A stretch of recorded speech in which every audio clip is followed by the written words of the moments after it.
The Heisman Trophy is the most prestigious award in college football. Created by the Downtown Athletic Club in 1935, the award was designed to recognize the most valuable college football player east of the Mississippi. While the award can now recognize all players on either side of the Mississippi, it has been largely dominated by just one position: quarterbacks. Even though the position makes up less than 3% of players in college football, the award seems to be won year after year by quarterbacks. But I want to look into the outliers, the non-quarterbacks to have won the awards, and see what they did to beat the odds and become Heisman Trophy winners. Since its inception, there have been 90 Heisman Awards given to players. Here, each white cell represents one of these awards. Each represents an entire college football season's worth of games, statistics, and achievements boiled down to its single best player. Now, since it is the Heisman Award, a lot of seasons have resulted in a quarterback winning. 39, or 43.3% of them to be exact.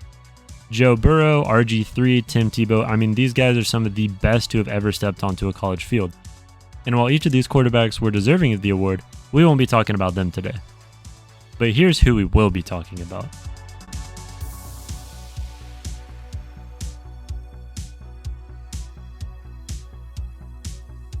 Considering how long the award has been given out, it's kind of insane that it has been won by 3 positions 80 out of the 90 times.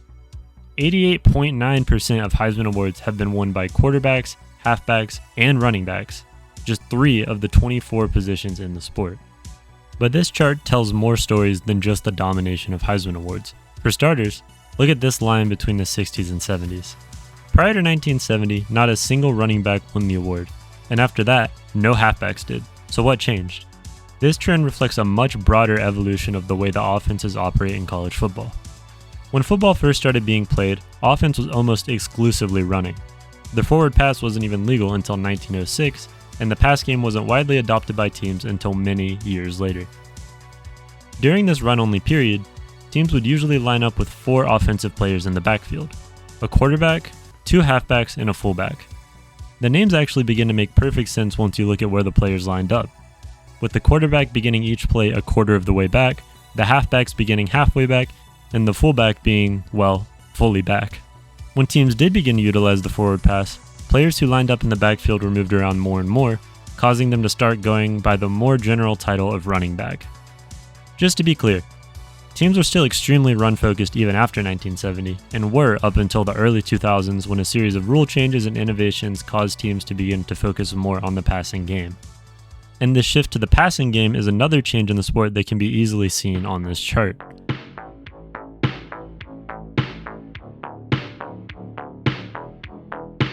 Prior to the 2000s, at least 4 Heismans went to runners each decade, and in the 50s and 70s, 8 of the awards went to the backfield.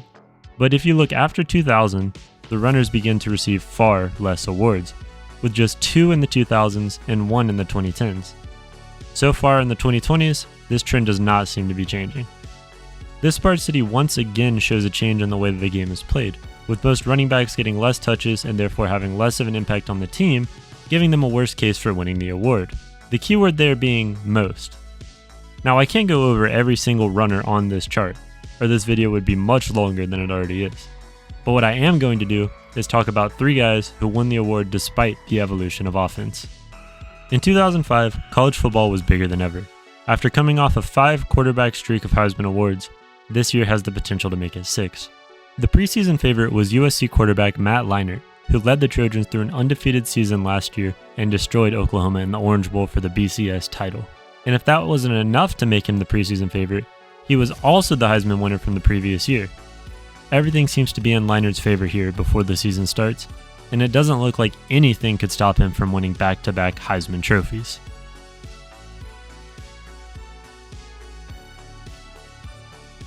Reggie Bush was an absolute machine in 2005.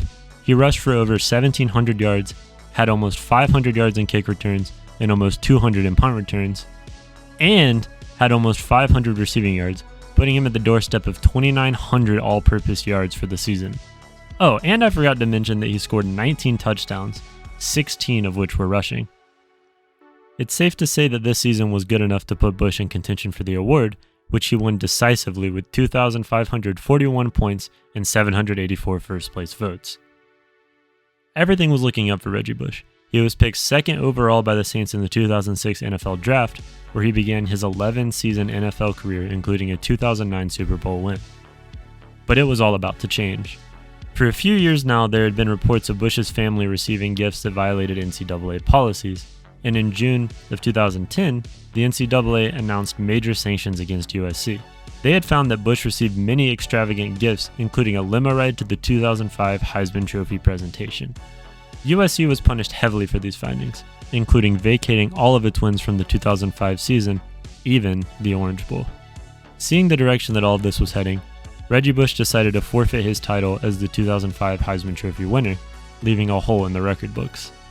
That was until 2021, when the NCAA began implementing new NIL rules that allowed players to make money from their name, image, and likeness. Bush began to advocate for his Heisman to be reinstated. For years, he pled his case, and on April 24, 2024, the Heisman Trust announced that the trophy would be returned to Bush due to the, quote, enormous changes in the college football landscape. Just 4 years after Bush won his Heisman, and 1 year before it will be taken away, comes our next running back to win the award. Mark Ingram won the 2009 Heisman Trophy with 1,304 total points and 227 first-place votes, beating out Stanford running back Toby Gerhart by just 28 points, which makes this the closest Heisman race in the award's history. In 2008, Ingram set a freshman school record at Alabama for 12 touchdowns in a single season, which serves perfectly to set up his 2009 season. During his sophomore season, Ingram rushed for over 1,600 yards and 17 touchdowns, and received for 350 yards with 3 more touchdowns. He led Alabama to win the SEC championship as well as the BCS national championship. After a decent 2010 season, Ingram declared for the 2011 NFL Draft, where he was drafted 28th overall to the New Orleans Saints. Ingram played in the league for 12 seasons, where he became the Saints' all-time leading rusher and earned 2 Pro Bowl selections.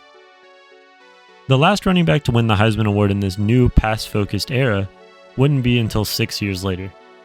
Derrick Henry, also from Alabama, won the 2015 Heisman Award with 1,832 points and 278 first-place votes, and interestingly enough, he also finished ahead of a Stanford running back, Christian McCaffrey. Henry spent much of his 2013 and 2014 seasons splitting the work in the backfield with TJ Yeldon and Kenyon Drake.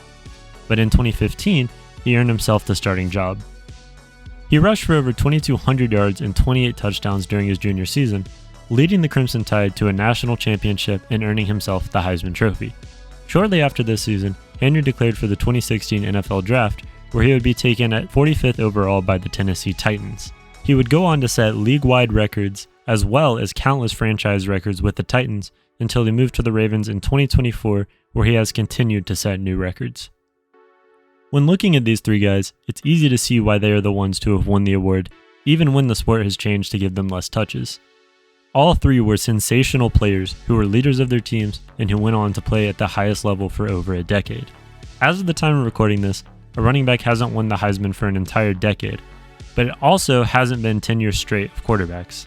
The last 5 years have given us 2 different winners who weren't quarterbacks, running backs, or halfbacks, and before that, 8 other players from different positions have also won the award.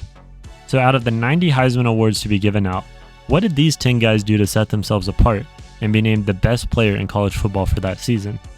How is that even possible when 90% of the awards have been won by just 3 positions? Well, to get an example of what a player has to do to win the honor from a different position, we don't have to go very far back in time. Travis Hunter is the most recent player to have won the Heisman Award, and is also one of the most unique players to have won it in recent years. If you're watching this video, you already know what he did during the season to earn the award, but let me remind you just in case you forgot. Considered the first overall recruit from his high school class, Hunter was recruited to Florida State in March of 2020, but later flipped his commitment in December of 2021 to Jackson State, which was being coached by legendary college baller Deion Sanders. The flip made him the first 5-star recruit to ever sign with an FCS school, and was widely regarded as one of the most surprising signage in college football recruiting history. Coach Sanders got the coaching job at Colorado a year later, and it wasn't much of a surprise when Hunter followed. And after an impressive 2023 season with the Buffaloes, Hunter set up his 2024 Heisman campaign. As a receiver, Hunter had 92 receptions for almost 1,200 yards and 14 touchdowns. This, when paired with his 32 combined tackles and 4 interceptions on the defensive side of the line, earned him 2,231 points and 552 first-place votes, allowing him to win the award over Boise State running back Ashton Jeanty.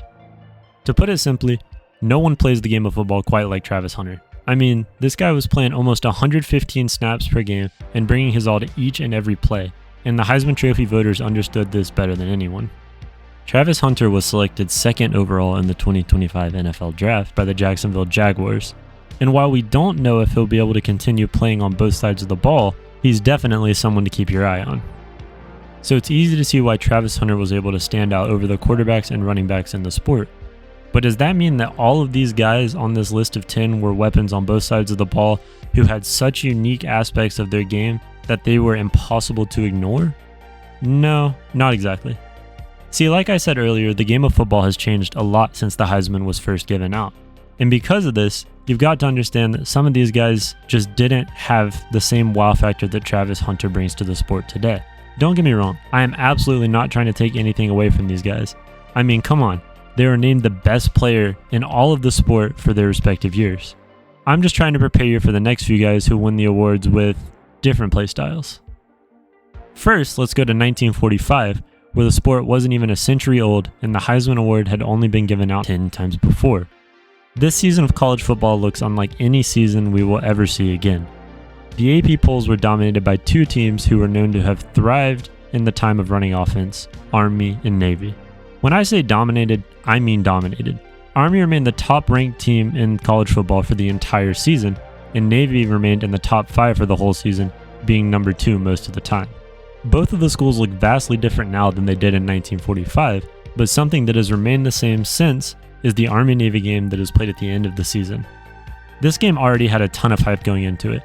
I mean, come on, it's one of the most infamous games in the sport, but add the fact that the teams were the best 2 in the country and the stakes got much higher. Army ended up winning the game 32-13, closing their perfect season while beating their rivals. Army's offense went an average of 462 yards per game in 1945, which is pretty good even by today's standards. That perfect season and offensive dominance was widely thanks to these 2 guys. Doc Blanchard and Glenn Davis were a true dual threat in Army's backfield, and the Heisman voters took notice. It was a tough decision for anyone to make, as Blanchard played at fullback and Davis played at halfback. Both players were dominant. Even though they were on the same team, they each put up impressive performances week after week. Blanchard put up 722 yards for 16 touchdowns during the season, but that's not the only thing of value that he gave to the team. He also served as a linebacker on defense, as well as the team's place kicker and punter. In the end, Blanchard edged Davis out with 860 points to Davis's 638. However, Davis's efforts would not go unnoticed, as he would win the Heisman the very next season, with Blanchard finishing in 4th place. While we're on the topic of fullbacks, we might as well move up a decade to 1954, where a senior nicknamed the Iron Horse played his last season. Alan Nemecki rushed for 641 yards during his senior season with the Badgers, scoring 9 touchdowns in the process and leading Wisconsin to a respectable 7-2 season. He won the 1954 Heisman Award with 1,068 points and 214 first-place votes. He would then go on to be selected 3rd overall in the 1955 NFL Draft by the Baltimore Colts, where he would play for the next 6 seasons until his pro career was abruptly ended by an Achilles tendon injury. 15 years later, the last member of the fullback Heisman Winners Club caught the eye of voters. Steve Owens was a senior at the University of Oklahoma, and he had a monster of a regular season. He rushed for over 1,500 yards and scored 23 touchdowns for the Sooners, which easily put him in the conversation for the Heisman Trophy. Owens ended up winning the award in a close race with 1,488 points and 294 first-place votes, which put him above quarterback Mike Phipps at Purdue. Owens went on to be selected 19th overall in the 1970 NFL Draft by the Detroit Lions, where he played out his entire 5-season professional career. Now that we've gone over all of the backs that have won the award, let's talk about some of the other players on the field in the early days of football, the ends. During this time, it was pretty common for players to play on both sides of the line of scrimmage, and ends were no exception. On offense, they line up on either side of the line of scrimmage and are responsible for blocking, especially on running plays, and receiving the occasional pass. On defense, ends are responsible for rushing the passer and stopping run plays. So needless to say, while ends are a crucial part for both sides of a line, they aren't exactly the most noticeable player on any given play. Because of this, there have only been 2 players to win the award as an end, and they were both from a long time ago. The first end to win the Heisman Award was in 1936, and was just the second Heisman Trophy to be awarded. Yale senior Larry Kelly had an impressive season as an end at the time, catching 17 passes for 372 yards and 4 touchdowns, leading Yale to a 7-1 record. He also had 1 interception, displaying his capability on both sides of the ball. Kelly won the Heisman Trophy with 213 of the available 432 points. He was selected 87th overall in the 1937 NFL Draft by the Detroit Lions. However, he decided that he didn't want to play professional football. In fact, it seemed that he didn't want to play any professional sport, as he also turned down an offer to play professional baseball for the St. Louis Cardinals. Instead, Kelly returned to his high school alma mater, where he was a math and history teacher as well as the head football coach. The only other end to win the Heisman Trophy since it was created was a senior from Notre Dame who led his team to a perfect 10-0 season where the Irish outscored their opponents 360-86 and won the national championship. Leon Hart was one of the most decorated ends in college football during his time. Not only did he win the 1949 Heisman Trophy, he also won the Maxwell Award and the Associated Press Athlete of the Year Award the same year. During his season, Hart had 19 receptions for 257 yards and 5 touchdowns, and he rushed for another 73 yards. Hart won the Heisman Trophy with 995 of the 2,163 available points. He was selected by the Detroit Lions as the first overall pick in the 1950 NFL Draft, where he played for all 8 seasons of his professional career. Now that we've gotten all of the non-quarterback, non-running Heisman winners before 1970 out of the way, I think it's a good time to address this area of the chart. What if I told you that from 1972 to 1983, the Heisman Trophy was only won by one single position? You'd probably think that was crazy, but chalk it up to a stretch of dominant quarterbacks.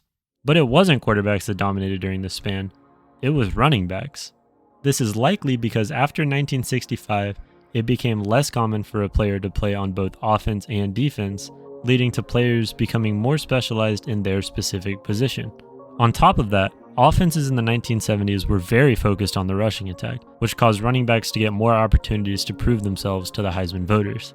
This running back Heisman Trophy winning streak went on for 12 seasons until it was finally broken up in 1984 by Boston College's Doug Flutie. And since then, the award has been dominated mostly by quarterbacks, but still more diverse than those 12 seasons. The first non-quarterback, non-running back to win the Heisman Award after 1983 was just 4 years later in 1987, and was the first wide receiver to ever win the trophy. Tim Brown was in his senior season at Notre Dame and had already made a name for himself before his Heisman winning season. During his first season with the Irish, he set a freshman record by having 28 receptions throughout the season. As a junior, he set yet another record by having 1,937 all-purpose yards throughout the season. All of this success had earned him the nickname Touchdown Timmy, which was used affectionately by fans of the team. Even with Brown's personal success, the team didn't do too well during his college career, going just 25-21 over his 4 seasons and 0-2 in bowl games. However, even with the team's limited success, the Heisman voters took notice of Brown's personal achievements during his 1987 season. He caught 39 passes for 846 yards and had 34 rushing attempts for 144 yards, and gained 456 yards on 23 kickoff returns, scoring a total of 8 touchdowns in the process. He won the Heisman Trophy with 1,442 total points and 321 first-place votes. Brown was selected with the 6th overall pick of the 1988 NFL Draft by the Los Angeles Raiders, where he kicked off an impressively long 17-year NFL career until he retired in 2004. College football didn't have to wait too long for another receiver to win the Heisman Award, as just 4 years later, a junior at Michigan would become the next. Desmond Howard was a record-setting machine. During his time at Michigan, he set or tied 5 NCAA records and 12 school records. In 1991, he caught 62 passes for 985 yards and scored 23 touchdowns in the process. He also rushed for 180 yards and gained 694 yards on kick and punt returns. During his dominant 1991 season, after he had become a clear contender for the Heisman, Howard would do something that set the college football world ablaze: the Heisman pose. After Howard struck the pose, it caught like wildfire. Everyone was imitating the pose. Athletes, celebrities, and even presidents. Howard won the Heisman Trophy with 640 first-place votes and 2,077 points, winning the award with the largest margin of victory up until that point. Desmond Howard was selected with the 4th overall pick by the Washington Redskins in the 1992 NFL Draft and played in the league for 11 seasons where he continued to set records and even won a Super Bowl with the Green Bay Packers. After his professional career, he went on to become a college football analyst for ESPN, where he would become one of the stars of ESPN College Game Day. Staying in Ann Arbor, we'll find the first ever primarily defensive player to win the Heisman Trophy just 6 seasons later. In fact, Charles Woodson is the only primarily defensive player to win the Heisman Trophy in its 90 seasons of existence. But how is this even possible when teams spend half of every game on defense? Well, it all boils down to the same reason as to why linemen, punters, and kickers haven't won the trophy: lack of opportunity. Even though the Heisman is supposed to be awarded to the most valuable player in college football, the voters are more likely to vote for players with impressive offensive statistics. This made Woodson's junior season all the more impressive. I mean, he is the only player who has won the award from a side of the field that makes up half of a game. That's a pretty big deal. Now I bet you're wondering, what did he do that was so special? Well, he snagged 7 interceptions, including a one-handed play against Michigan State, and also served the team as a well above average punt returner where he scored 1 touchdown. But most importantly, he led a truly dominant defense throughout the 1997 season with a 12-0 record and a national championship win. During this season, only 5 of their games saw their opponent reach double digits, and only 1 team scored more than 20 points on the Wolverines. He ended up winning the Heisman Trophy in a close race between himself and a fairly decent quarterback from Tennessee. Woodson gained 433 first-place votes and 1,815 total points, beating Peyton Manning by just 272 points and securing his Heisman Trophy. Woodson was selected as the 4th overall pick in the 1998 NFL Draft by the Oakland Raiders, where he would begin an 18-season NFL career, including 1 Super Bowl win and 1 AP NFL Defensive Player of the Year award. The next player to win the Heisman Trophy that wasn't a quarterback or a running back wasn't until 23 years later, when Alabama senior Devontae Smith won the award. There is no better player to represent the evolution of college football since its inception. The sport has evolved from being focused on the run game, resulting in halfbacks and running backs winning the award, to the aerial attack. This allows for athletes like Devontae Smith to shine. In his senior season, Smith recorded 117 receptions for 1,856 yards and 23 touchdowns, meaning he was scoring a touchdown 1 in every 5 receptions. On top of that, let's remember that this is 2020, meaning the SEC team's regular season consisted of only 11 games, all of which were against other SEC teams. And if Smith's regular season was good, his postseason was exceptional. In the tied semifinal Rose Bowl game against Notre Dame, Smith had 7 receptions for 130 yards and 3 touchdowns. And if that wasn't enough, in the championship game against the Buckeyes, Smith set the record for the most title game catches with 12 receptions and touchdown receptions with 3. And he did it with 215 yards. What makes this even more ridiculous is that he left the game in the 3rd quarter with a hand injury. Alabama won the 2020 national championship and had a perfect 13-0 season, largely thanks to contributions from Devontae Smith. With 447 first-place votes and 1,856 points, Devontae Smith won the Heisman Trophy in 2020, beating the likes of Clemson quarterback Trevor Lawrence and teammate Mac Jones. Smith was selected by the Philadelphia Eagles with the 10th overall pick in the 2021 NFL Draft, where he was reunited with his first college quarterback, Jalen Hurts.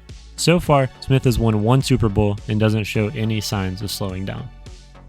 The trends with the winners of the Heisman trophies have represented the state of football since it was first created. 90 winners representing 90 seasons worth of teams, rule changes, and strategies. When running dominated the sport, who won the Heisman? Runners. When teams switched to begin to focus more on the aerial attack, who won the award then? Well, the people that pass the ball, and every once in a while the people who catch it.